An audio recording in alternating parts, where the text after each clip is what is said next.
Welcome back to Awakening from the Meaning Crisis.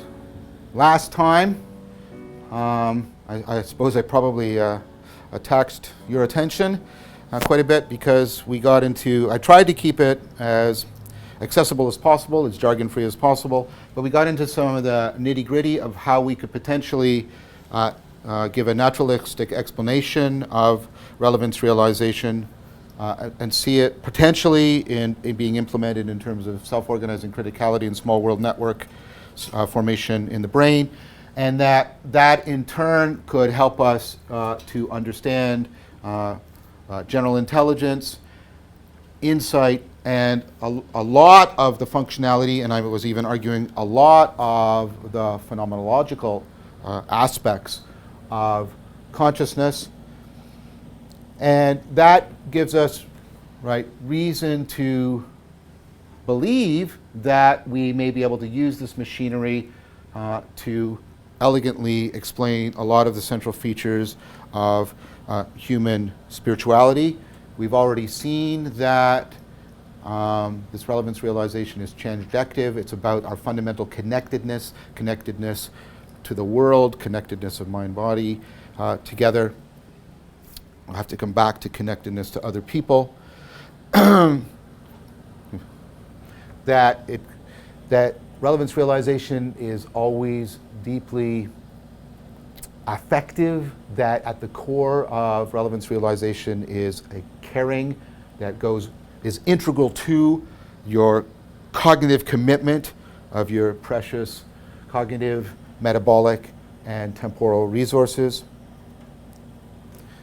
That we can see a lot of the stuff that Heidegger was talking about when he was trying to get us back to this primordial sense of meaning in the transjectivity of relevance realization, and that interpretation of Heidegger comes via Dreyfus and our being in the world. I want to pick up on that now. Instead of just being suggestive, I want to now try and carefully unpack what I want to call the phenomenology of relevance realization in terms of meaning making, the kind of meaning making that ultimately we have gathered together by the term spirituality. So let's gather what we've done. Okay, so we had problem solving, right? And we went over this again in more detail last time. We have insight, categorization. All of these things seem to be, right? Demonstrative reference, that's the Finsting. And we put that within, right? The salience landscaping, consciousness, and closely tied to it, working memory. And then, of course, tied to that, of course, is G, right? Got inference. That was the stuff with Cherniak. We've got communication. All of this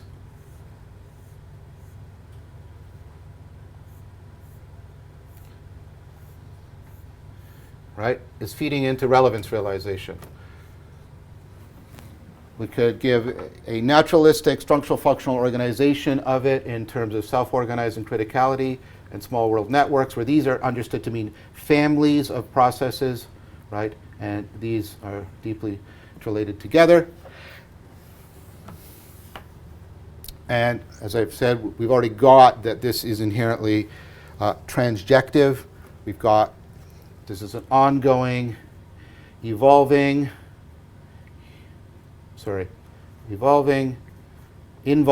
that's what I'm trying to get with caring and participation, and how, the know-how is grounded in the situational awareness, the perspectival knowing that's grounded in the participatory transjective coupling to the world, right? So it's this evolving optimization process of your connectedness, your fittedness.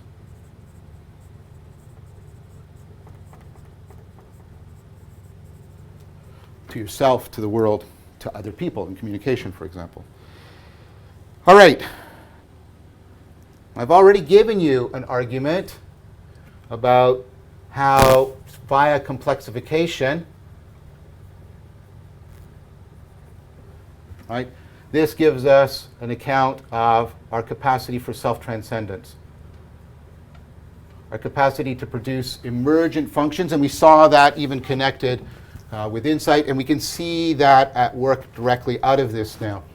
Why self-transcendence, the capacity for self-transcendence, to overcoming self-deception, is actually endemic to your meaning-making machinery. Okay, in connection with that, of course, this would also explain, these two are related, your tremendous capacity for self-deception, for bullshitting yourself, right? Because this has to do with ultimately your salience landscaping, etc. As I mentioned, and that's part of here, the connectedness that's so central to people's sense of meaning in life, being connected to something that, right, is in some sense greater than them, other than them in an important way, but to whom their identity is nevertheless coupled. I've tried to show you how it gives us a nice account of perspectival knowing and participatory knowing.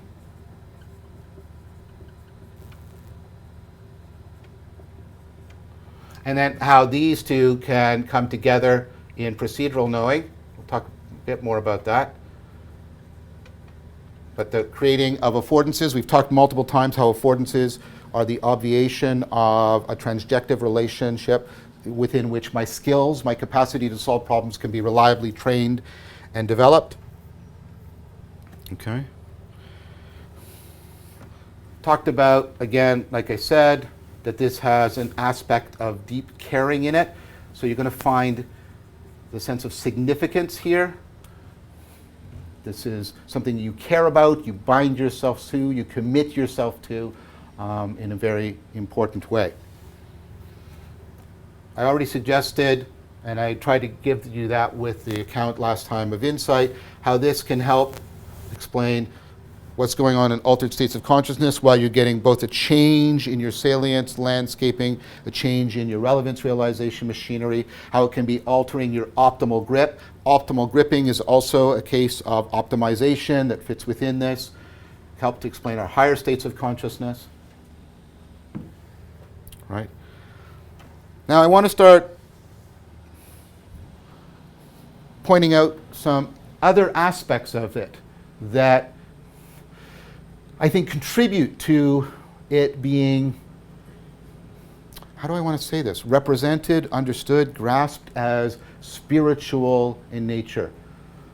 Let's take a look at some of the features of relevance realization that have come out of this argument. So these are all going to be ways in which we experience this as our fundamental framing of reality. But that's good, but it has a sense of us standing outside. We're inside the framing. We are participating in it, okay? It has to do with, right, the framing is, right, at the level of the agent arena. It's not just looking out, it's the inclusive relationship. Okay, but I want to point out to the fundamentality of this. What I would argue this is a way of interpreting what Heidegger means by the primordiality of what he was talking about. I'll criticize Heidegger later. I have criticisms of him, but I'm also trying to point out how this work, which seems so technical in some sense, can be connected to some very, deeply existential and phenomenological philosophy. Okay. So first of all, the fundamentality of this. Okay, so notice that this is ultimately preconceptual in nature. It has to be, right? Because it's at the level, it's below your level of propositional processing. In order to in order to have concepts, you have to categorize. In order to categorize, you have to have demonstrative in order to categorize, you have to have relevance realization. Also, in order to categorize, you have to first have demonstrative reference, which is pure preconceptual relevance realization. So this is ultimately preconceptual in a deep way.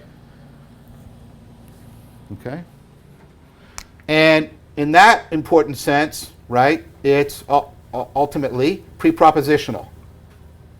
Prepropositional. If what we mean by belief, and it's often what we mean by belief, is the assertion of propositions and their implications, then relevance realization is taking place at a level fundamentally deeper than the level of belief.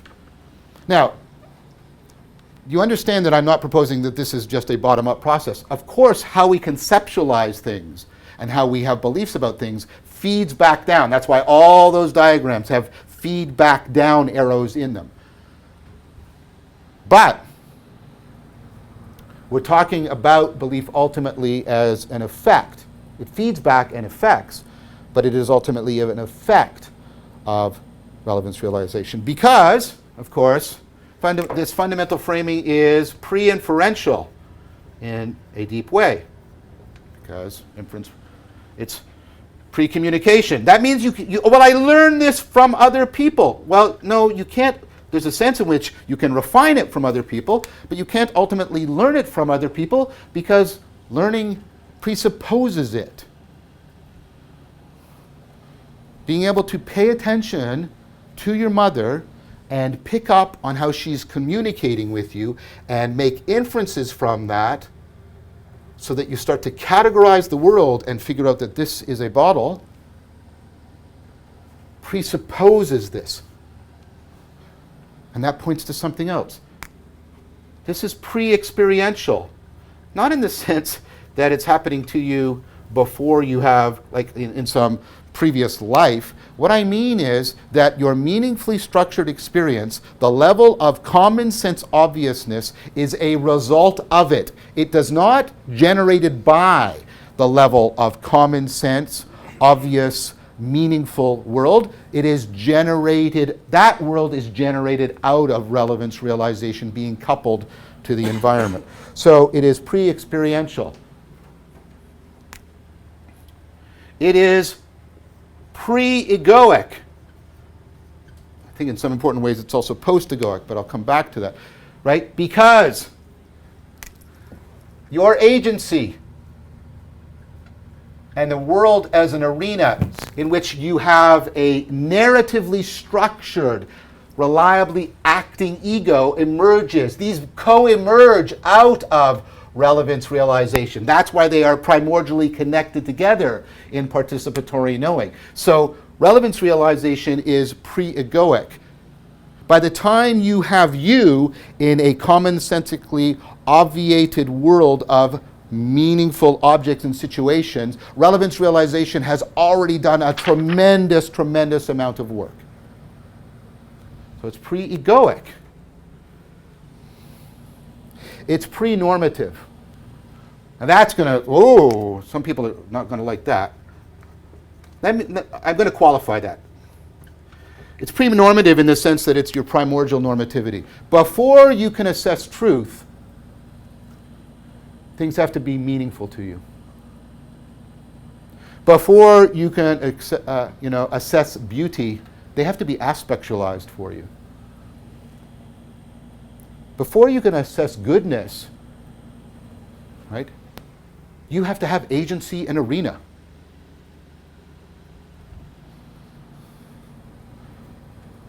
This makes possible your normative judgments as to what is true, what is good, and what is beautiful. I'm not saying that those judgments are reducible. That's ridiculous. I'm not saying that. But I'm saying this is primordial to them. And that was part of what I think Heidegger was going on about. So, what I want to talk about now is doing a little bit more of filling out, putting all of this together. Notice how much this points to aspects of human spirituality. You have self-transcendence, but you also have foolishness, you have the connectedness, you have the perspectival and participatory knowing, you have the co-creation, the co-emergence, the co-determination of the agent arena. You have the core, right, binding together of your agency, your caring, and your cognition. Think about Plato, right? It helps to explain the association of altered states of consciousness, and especially higher states of consciousness, with human spirituality. And notice a lot of the features that, that our spirit is somehow, it's deeper, it's deep. Like we have all these deepness metaphors and profundity metaphors, right? Because look what I'm showing you, that it's deeper than your ego, it's deeper than your judgments of truth, goodness, and beauty. It's deeper than your propositional thinking, it's deeper than your conceptualization. The way that can be spoken of is not the way.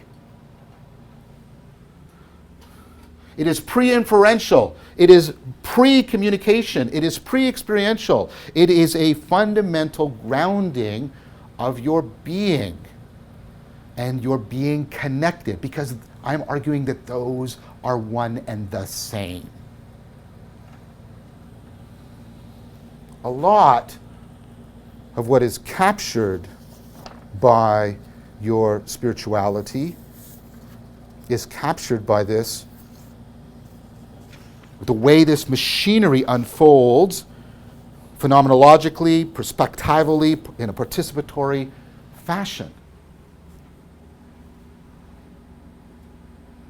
There's deep aspects of this that are therefore, in a fundamental sense, unconscious, but there are deep aspects of this in our consciousness, and there are deep aspects in this in how our cognition and our consciousness are connected to the world.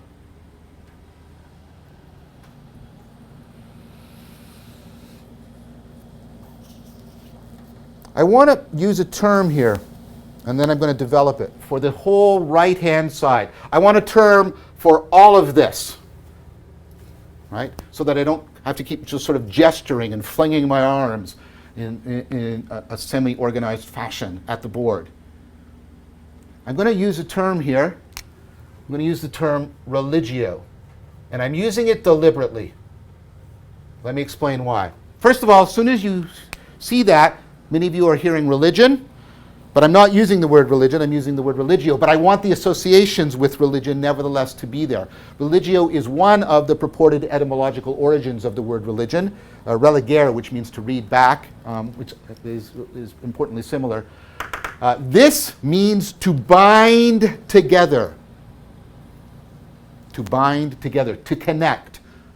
So it obviously is pointing to this, but it carries with it many of these aspects, the primordiality, the fundamental framing of relevance realization, and all of this machinery.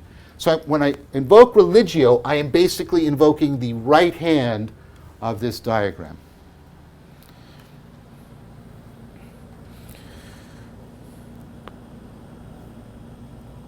So religio is, in that sense, I'm using it in a spiritual sense.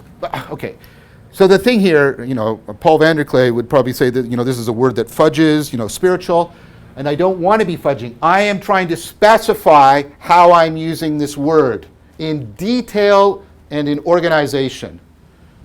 Religio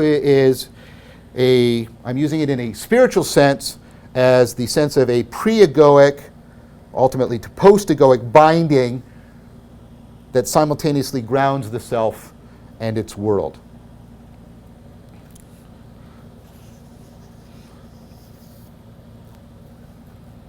Now, I want to pick up on that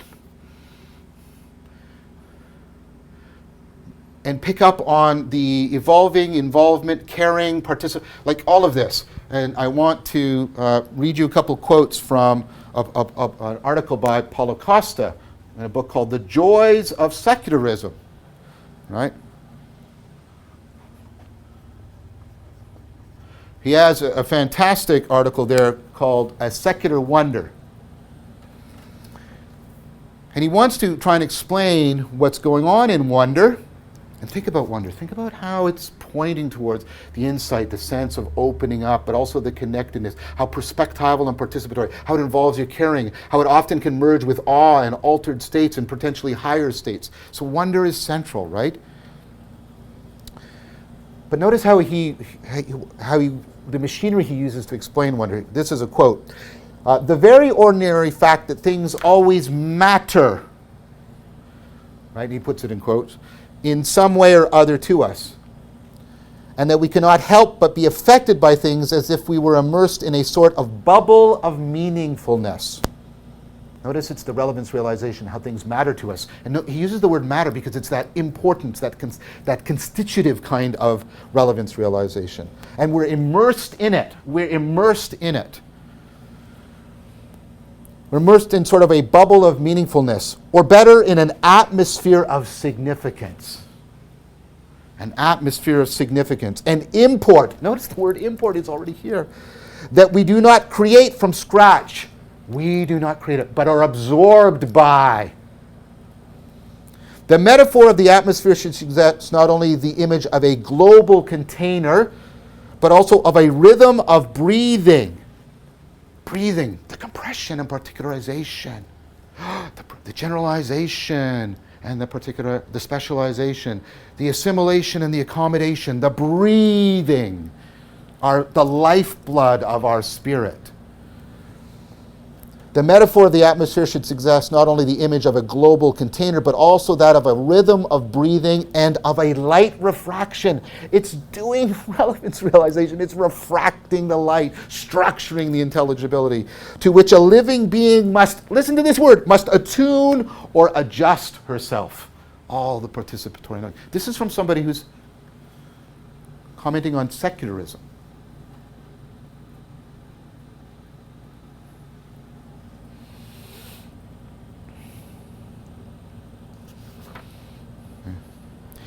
He goes on to point out there's a central consequence of what he calls a bubble of significance. This is another quote. The experience of having a world, here the Heidegger in here, has its roots not in a head-on and focused relationship with a clear-cut object. It is not something that we have as a focal object, something that we can, right, objectify with an I-it conceptualization. The experience of having a world has its roots not in a head-on and focused relationship with a clear-cut object, but in the emergence of a bubble of significance that for a sentient being plays the same role that is played by the atmosphere with regard to the earth.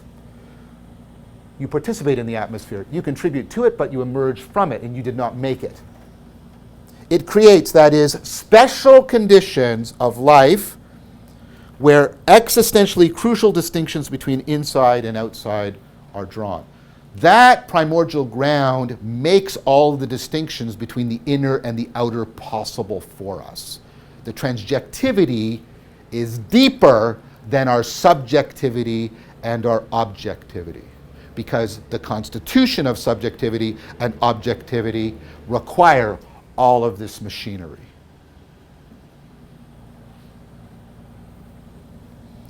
He then goes on to argue that because we aren't aware of the atmosphere in a focal, objectified way, I mean as a perceptually focalized object. I don't mean as an object of thought, right?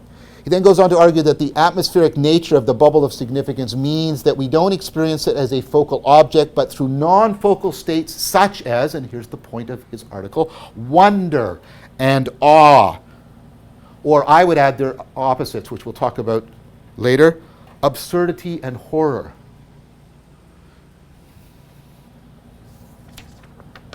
Right? So wonder is that state in which we become aware in a participatory and perspectival way, not in a focal way, but in a perspectival and participatory way, of the significance and our involvement and our indebtedness to and our participation from and our committedness to, right, the atmosphere of relevance realization. one is tempted here, and I'm worried here about being sacrilegious, so I'm using this analogously, please. But the analogy is meant to be a strong one also. Right? This atmosphere, you see what Costa's doing here? He's invoking, what St. Paul said, God is in whom we live and move and have our being. I'm not claiming that relevance realization is God. That's ridiculous. I'm not doing that. But what I'm saying is, right, wonder and awe, which are often directed towards things like God, are ways that Costa's arguing in which we disclose the relevance realization and its spiritual significance to us, right? The way in which we, within it, we live and move and have our being. Again, this is from a person who is trying to articulate a secular sense of spirituality. Now, somebody who is aligned with this, but I don't think is secular, is the masterful work by Robert Fuller on wonder. His book on wonder is just a fantastic book, and he also argues how central wonder is. Now, what's interesting, he does two things that align with this so well, and I highly recommend this book. He argues, because it's a book from emotion to spirituality, and what Fuller argues is that, of course, wonder is responsible for some of our deepest spiritual experiences, our deepest experiences of what I'm calling religio. But he does that by precisely explaining the fundamental functionality of things like wonder. See, wonder is basically in the being mode, where curiosity is in the having mode. In curiosity, right now, I'm using these terms in their prototypical senses. We use these terms in very slippery fashions. So I'm not claiming that every time we use the word wonder or every time we use the word curiosity, but I'm talking about the kind of wonder that can overlap very readily and prototypically with awe. And I'm talking about the kind of curiosity that overlaps prototypically with our solving our problems and our manipulating the world in a way that we find powerful and efficacious. See, and again, remember what I said. It's not that one mode is good and the other mode's bad, but you've got curiosity within the having mode, and that's great, right? Because curiosity is problem solving.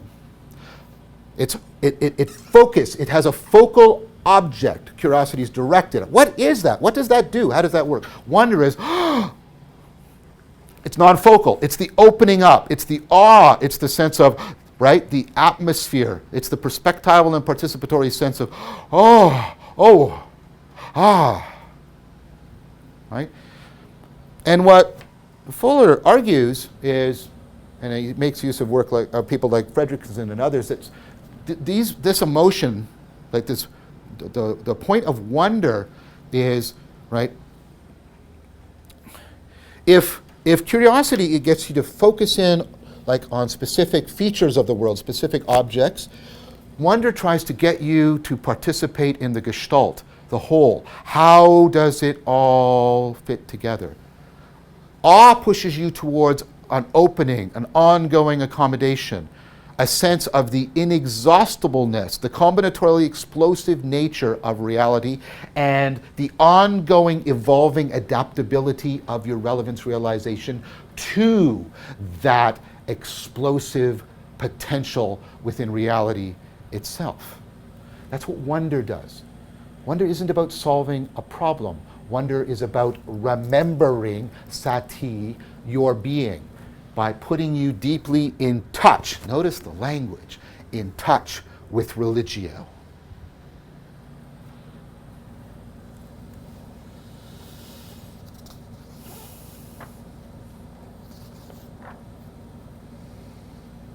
Okay, now, that brings me to another aspect that overlaps with the primordiality, or what I'm calling the fundamentality, the fundamental framing. All right? But think about how wonder gives you something like the oath again.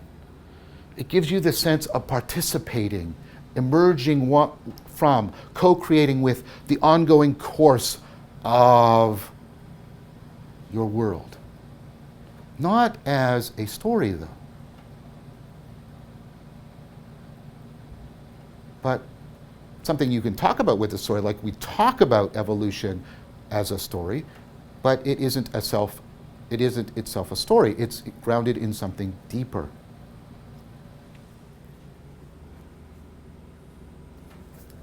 So, wonder, awe. It's not about solving problems.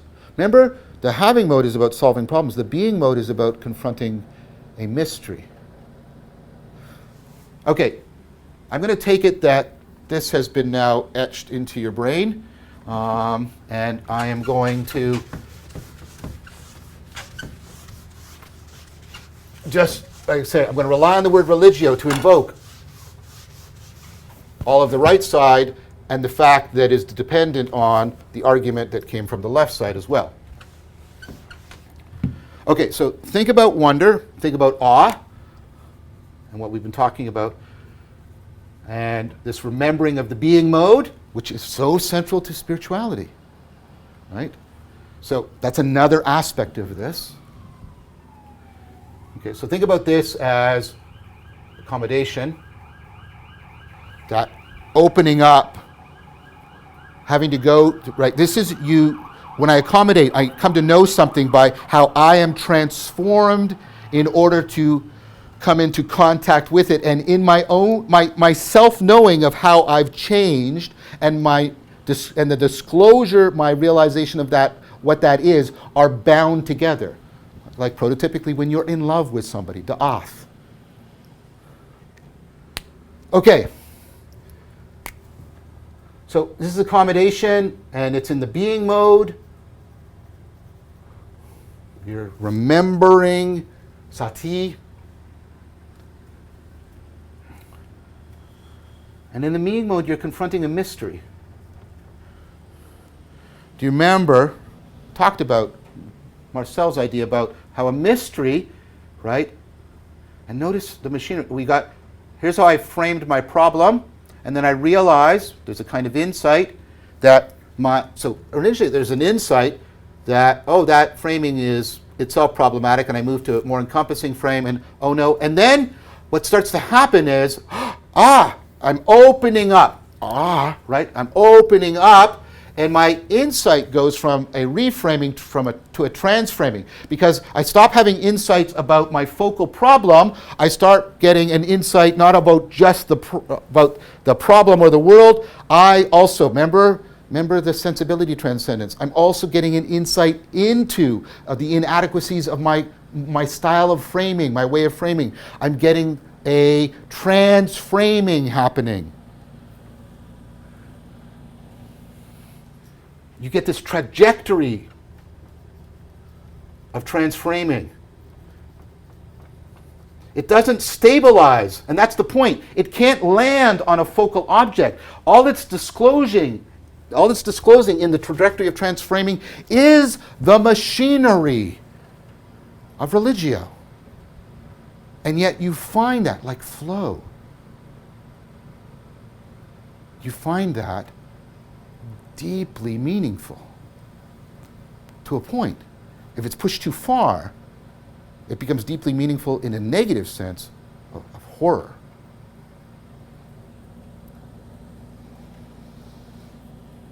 Now, think about this. Okay? Think about how, right? And here's what we have to be really careful here. I want to talk about the mystery of religio. But I need to make a distinction here, and it's a distinction I've discussed before, but let's go very, very carefully. There's a distinction between something being a phenomenological mystery and it being something that I cannot theoretically explain. To equate them is to equivocate between propositional and perspectival knowing, for example, and we should not equivocate between them because they're not identical. So, for example, it is phenomenologically impossible for me to perspectivally know what it is like to be dead.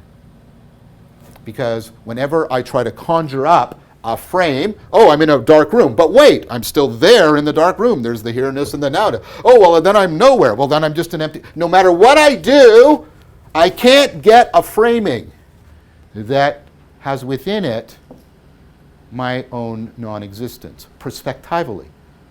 But that is not proof that I'm immortal. It is not proof that I've existed for all time. Of course not. That's ridiculous. That's a mistake. That's an equivocation. So when I'm talking about mystery, I'm not talking automatically. You need an additional argument. You need an additional argument to go from phenomenological mystery to the claim of theoretical inexplicability. They do not follow because they are not identical for the deep reason that propositional and perspectival knowing are not identical. That is an equivocation. So, I'm talking about a phenomenological mystery here. Well, what is it? What's at the core of religio? Well, the death example actually points to something more primordial, right?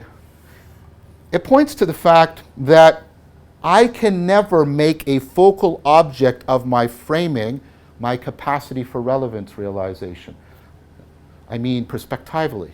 What I mean by that is whenever I am thinking, right, or doing anything, it's always framed.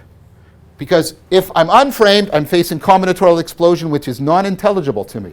So whatever I'm thinking of is inside the frame. But what is precisely not inside the frame is the framing process. So here's the frame, or here's the framed, even better, right? And here's the framing. And what's not in there is the framing. Or you say, oh, what I'll do is I'll do this. Haha, that was easy, John. Haha, John, I got you. That was easy. No, you didn't get me, because what's outside here still is what is framing that. You cannot have this in a part, right? You can't have it as a focal object. It is mysterious. It is phenomenologically mysterious. James pointed to this in a wonderful distinction between the I and the me. These are the aspects of you that you can bring into view. Well, who am I? Well, I'm John Vervaeke, and this is what I look like. Here's an image in my mind. And what's not there is whatever it is that's generating that name and that image. And then I go deeper and say, but here's the part of my, right, that was generating the part that was, and then I can never, and the pun again, right? I can never see the I. I'm always seeing by means of the I. It is phenomenologically mysterious too. But it doesn't mean that I'm unaware of it. I always have, to use older language from the course I always have a subsidiary awareness. I'm always aware through my I of my me. I'm always aware through my framing of my framed. I'm not completely out of touch with it. It is not inaccessible to me, but I cannot focalize it. I cannot make it a focal object. I cannot frame it, right? The machinery of relevance realization is in that sense deeply phenomenologically mysterious to me. Doesn't mean I can't talk about it theoretically. I've just been doing it. But it has a deep phenomenological mystery to me. The fact that it grounds and makes possible my subjectivity and the objectivity where what I mean by that is things constellated into objects that we can make inferences about, etc., right?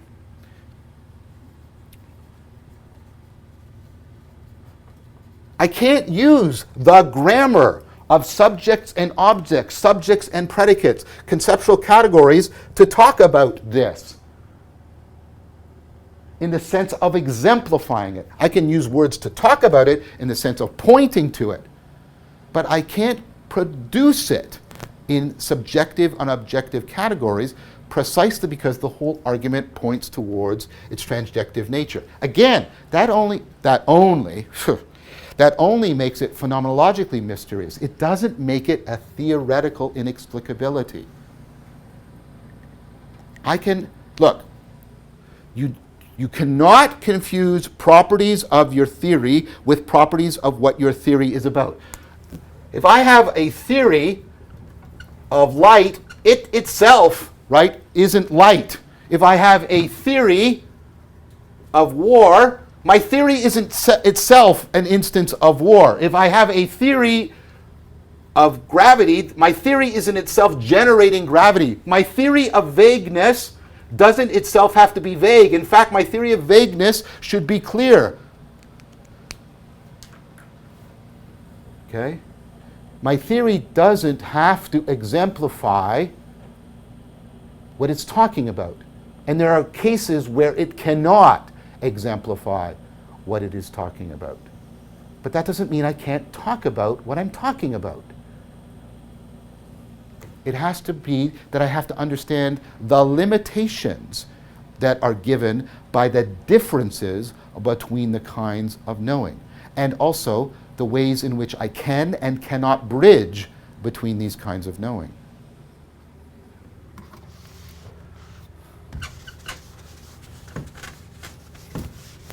So there's something deeply phenomenologically mysterious. And in that mystery, the mystery opens up an affordance of a trajectory of transframing that allows us to participate in, perspectively, a kind of wonder and awe of religio.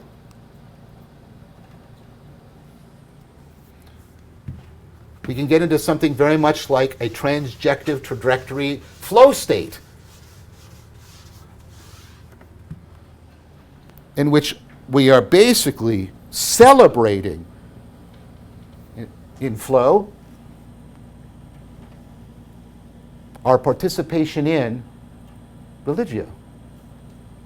And we do this, I would argue, for the very good reason that to make significant, to reflect upon, to celebrate and enact religio is to fundamentally enhance our agency, the disclosure of the world, and our connectedness to it. And what else could be more valuable to us? What else could be more valuable to us?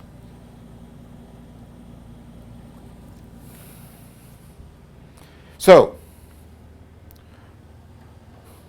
I think there is now a major objection that could be leveled against the argument that I am building.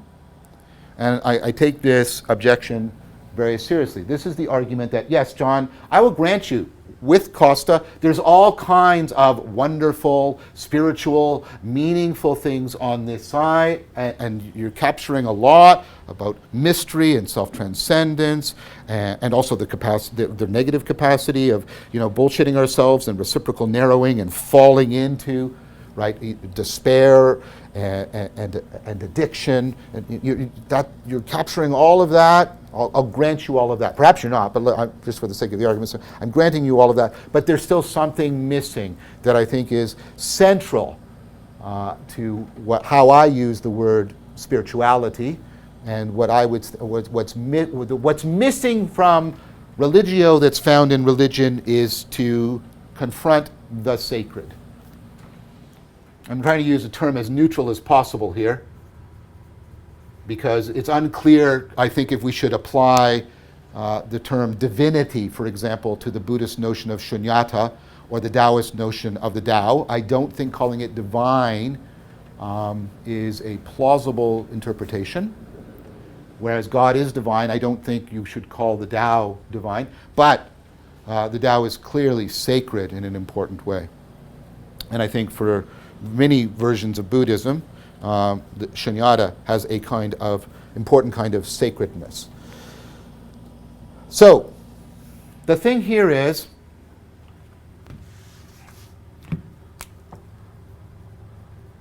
there's two things we have to talk about.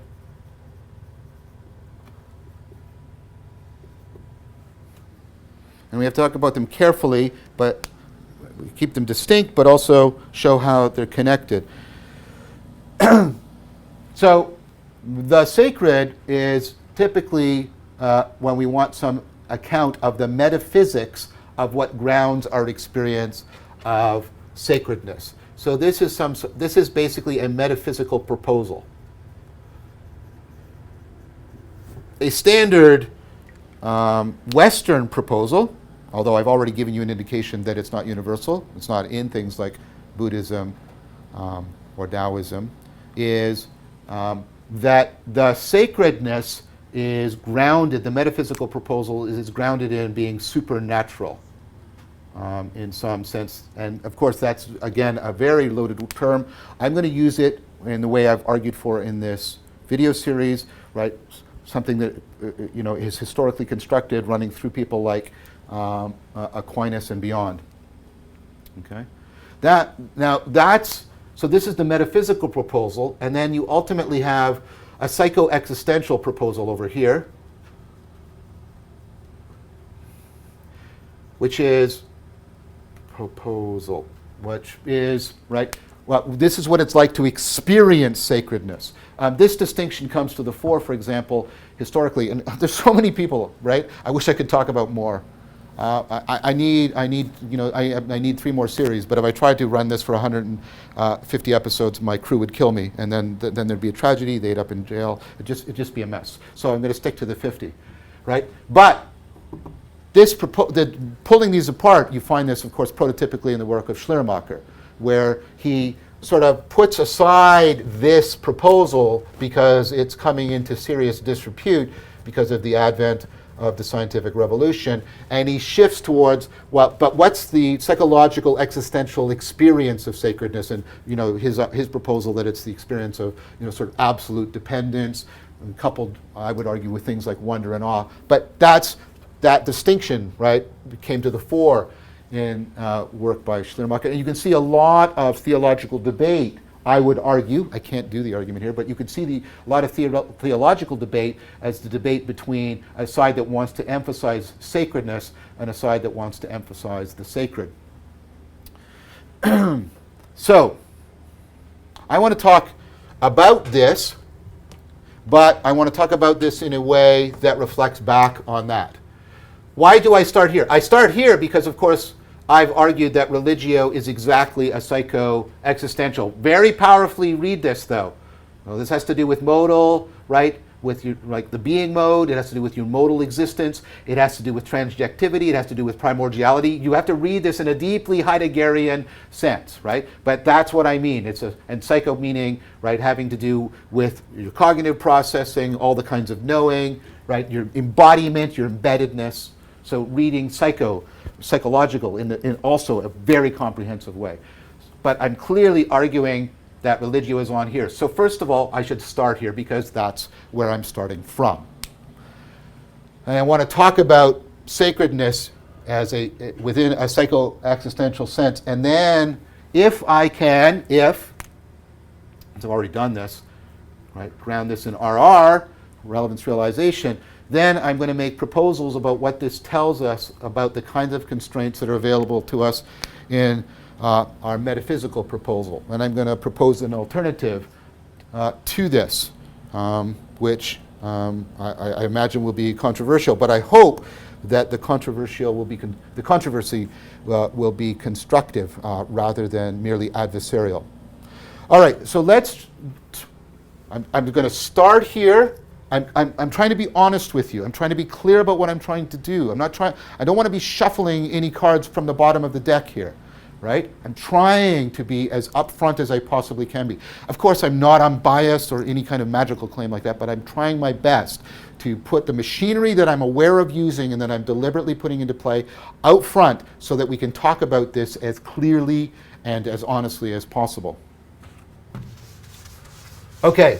So let's talk about sacredness as a psycho-existential thing.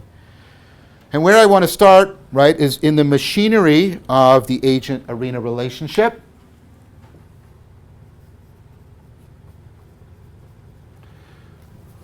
And I want to bring back the work of Geertz, and we talked about the work of Brian Walsh, and we talked about this when we talked about domicide, and domicide as the loss of something. And this points to a very central feature of sacredness that is so central that it's so backgrounded that we can, I think, inappropriately trivialize it. But remember remember how disastrous domicide is. Remember what happens if you actually experience domicide. If I fling you into another culture and you experience deep culture shock, or I isolate you in solitary confinement, okay? So that deep loneliness, that deep homesickness, that deep cultural shock, that's domicide. And so part of sacredness, Geertz argues, right? Part of sacredness is to home the world. I understand why he puts it, but it's not homing the world, it's homing us and the world together, right? The world, we are homed into the world and the world homes around us, very much like Costa's atmospheric bubble. So this is the idea that one of the functions of sacredness is what Geertz calls a meta-meaning function. Now he talks about this in his work on religion, but he's definitely in the Schleiermacher side of things. So this is not appropriate for me to do it this way. And this is something that fits in with our argument very well. Geertz argues, and be careful here because people jump. He argues that religion isn't a system of meaning. Oh, no. Okay, wait. He thinks it's a system of meta-meaning. Right? So whatever distinct meaning systems we make, here's a legal system, here's a moral system, here's a fashion system, right? Here's an entertainment system. We have all these meaning systems, but notice the argument that we've already made. Those are all dependent on the primordiality of the transjective relationship between the agent of the arena. If that relationship doesn't hold, none of those other systems can work, which is why if you go to another culture and you don't go through the participatory transformation, right?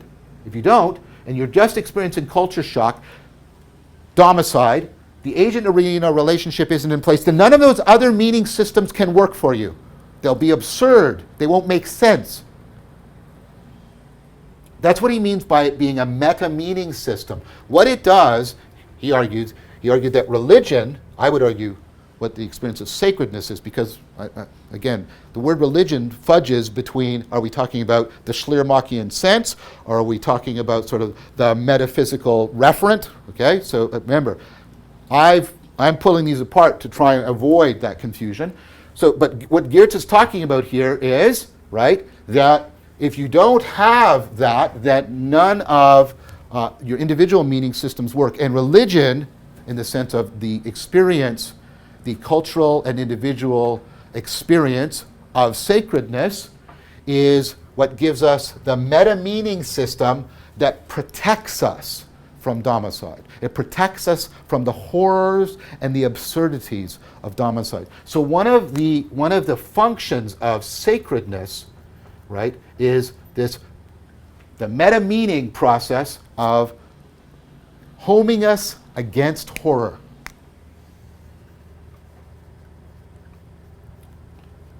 Where horror would be to be overwhelmed by loneliness,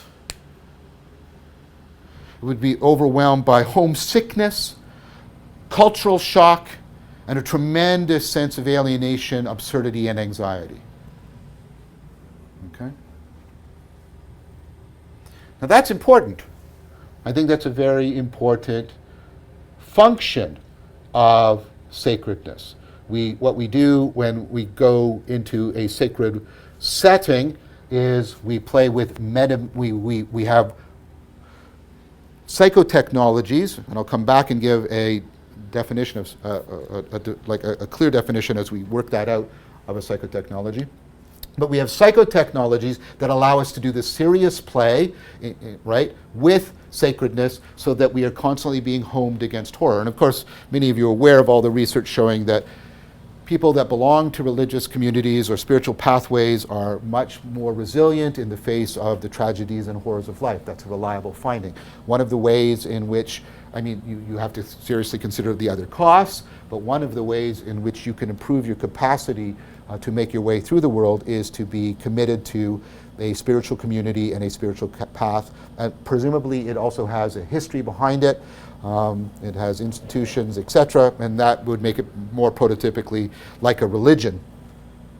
Again, you know me by now. I'm not advocating for a nostalgic return to religion. I'm trying to point out, though, the functionality. So, Worldview attunement, homing us against horror.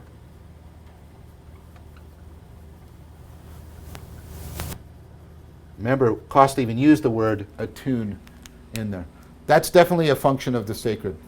Now, here's where I want to criticize Geertz. I think that while this is definitely an important part of, sorry, I slipped there. I should have said a function of sacredness. I made a mistake. This is definitely a function of sacredness.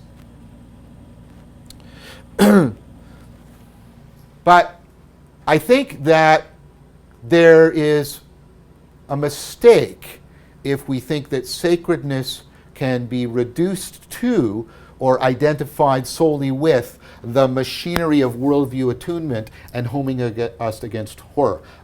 It's very plausible to me that this is a necessary feature of sacredness, but I do not think it is a sufficient feature.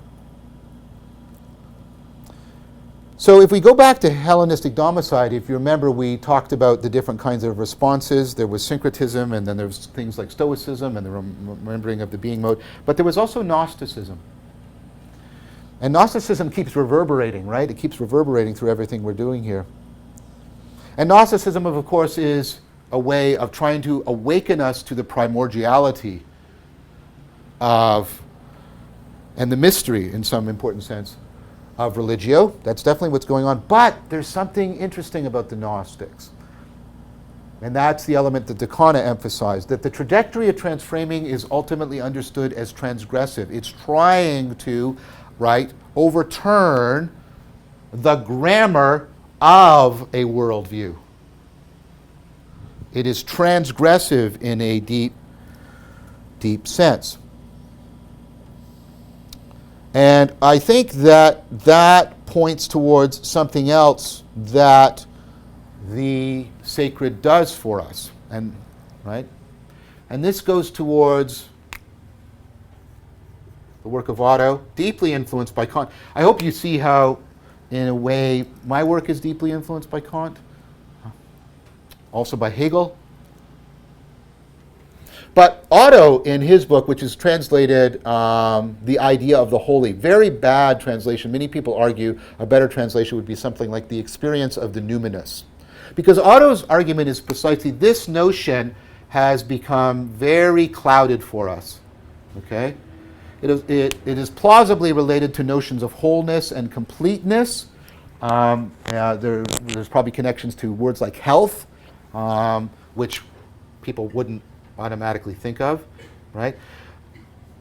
But we know that people typically think about this connected now in terms of a moral term or righteousness, right?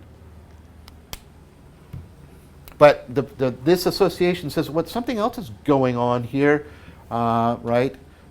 Again, the etymologies are contested. Of course, with a word like that. We know that this is also weirdly associated with this, and I mentioned this before, glory. The glory of God, which is the predicate most often applied to him in the Old Testament. And that's not a moral term. So what we've got to get to is, what's going on here in this experience of the holy?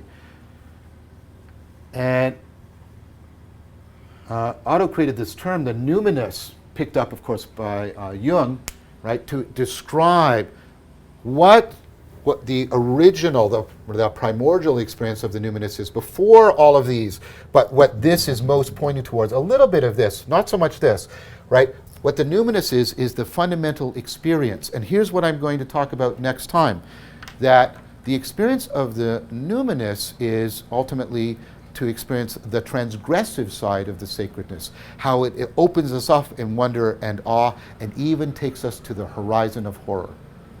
Thank you very much for your time and attention.